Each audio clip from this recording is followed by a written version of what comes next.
मध्य प्रदेश के वित्त मंत्री जगदीश देवड़ा ने मोहन सरकार का 4,38,317 करोड़ का तीसरा बजट पेश किया। वित्त मंत्री ने करीब 1 घंटे 30 मिनट के भाषण में सबसे बड़ी घोषणा महिलाओं को लेकर की।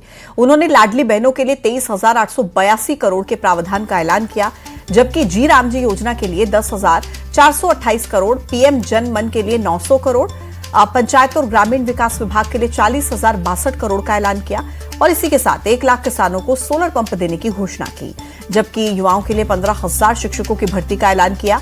पंचायत और ग्रामीण विकास विभाग के लिए 40,062 करोड़, श्रम विभाग के लिए 1,335 करोड़, सड़कों की मरम्मत के लिए 12,690 करोड़, जल जीवन मिशन के लिए 4,454 करोड़ रुपए का प्रावधान रखा है। वित्त मंत्री जगदीश देवड़ा ने कहा कि ये पीएम के सपने को साकार करने वाला बजट है।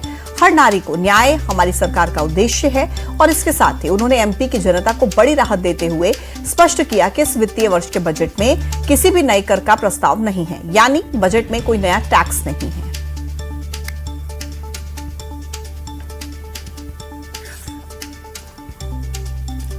तो मध्य प्रदेश का अब तक का सबसे बड़ा बजट पेश करने के बाद न्यूज 18 से बातचीत में वित्त मंत्री जगदीश देवड़ा ने कहा, इस बजट से विकसित भारत के साथ साथ विकसित एमपी की परिकल्पना पूरी होगी। कहा कि कांग्रेस के लोगों में बौखलाहट है, विपक्ष को अच्छे काम पर तारीफ करनी चाहिए। आज बजट पेश हुआ है, वित्त मंत्री जगदीश देवड़ा जी हमारे साथ मौजूद हैं। सर, 2047 के विकसित भारत की बात होती है, तो क्या लगता है ये बजट, मध्य प्रदेश का बजट विकसित भारत को लेकर कितना आगे जाएगा? बहुत आगे जाएगा। मध्य प्रदेश निरंतर प्रगति कर रहा है, विकास कर रहा है, इंफ्रास्ट्रक्चर में भी और सभी दृष्टि से मुझे लगता है कि बजट बहुत ही सारगर्भित, जिसको कहना चाहिए कि जनता की भावनाओं का सम्मान करते हुए हमने बजट बनाया। जनता क्या चाहती है उनकी भावनाओं को उसमें सम्मिलित किया है। सर, लेकिन बात हो रही नवाचारों की। एक नवाचार तो ये आया कि आप 8वीं तक के बच्चों को पोषण आहार के तौर पर दूध देंगे, लेकिन और क्या नए नवाचार हैं, खासकर किसान, युवा और ज्ञान की बात जब होती है तो? नहीं, बहुत सारी योजनाएं मैंने हाउस में भी बताया या प्रेस कॉन्फ्रेंस में भी हुआ है, विस्तार से हमने लिटरेचर दिया है आपको।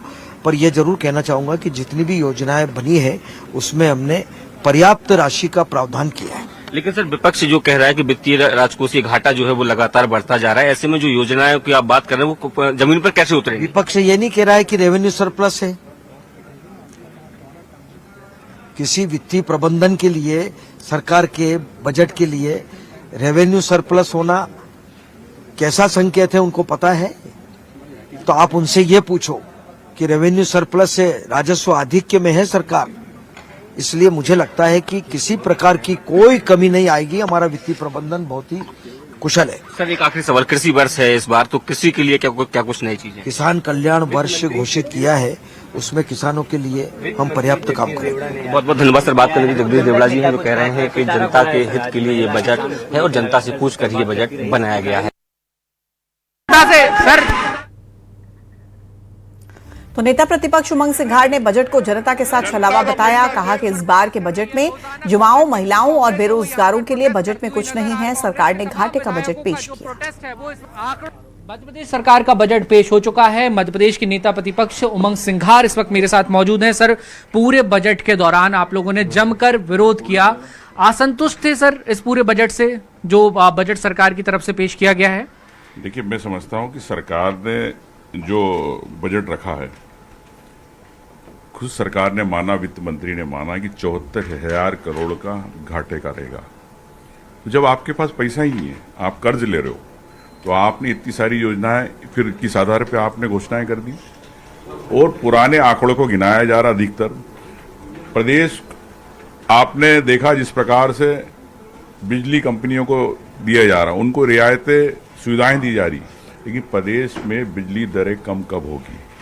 सरकार बता, एक तरफ आप सोलर की बात करते हो, नवकुंडी की बात करते हो कि हमारा इतना उत्पादन हो गया, हम दूसरे राज्यों को दे रहे हो, तो प्रदेश में बिजली सस्ती क्यों नहीं है? ये अधिकार है हर व्यक्ति का। जल जीवन मिशन की इन्होंने बात करी कि हम इतने 25,000 से ज्यादा गांव में पानी दे रहे, नल चल रहे, नल में पानी नहीं है, और नल में पानी है किसमें? तो दूषित पानी आ रहा है। जनता को पता चले कि आपका पैसा, आपका टैक्स, तो जो मेहनत का पैसा, वो उससे जो सुविधाएं आपको मिलना चाहिए वो नहीं मिल रही। नेता प्रतिपक्ष उमंग सिंघार हमारे साथ थे और उन्होंने साफ तौर पर बजट को जनता के साथ छलावा बताया। उन्होंने कहा कि जो सरकार की खामियां हैं और जो वित्तीय प्रबंधन खराब है उसकी रिपोर्ट कांग्रेस बनाएगी और सीधे जनता की अदालत में लेकर पहुंचेगी।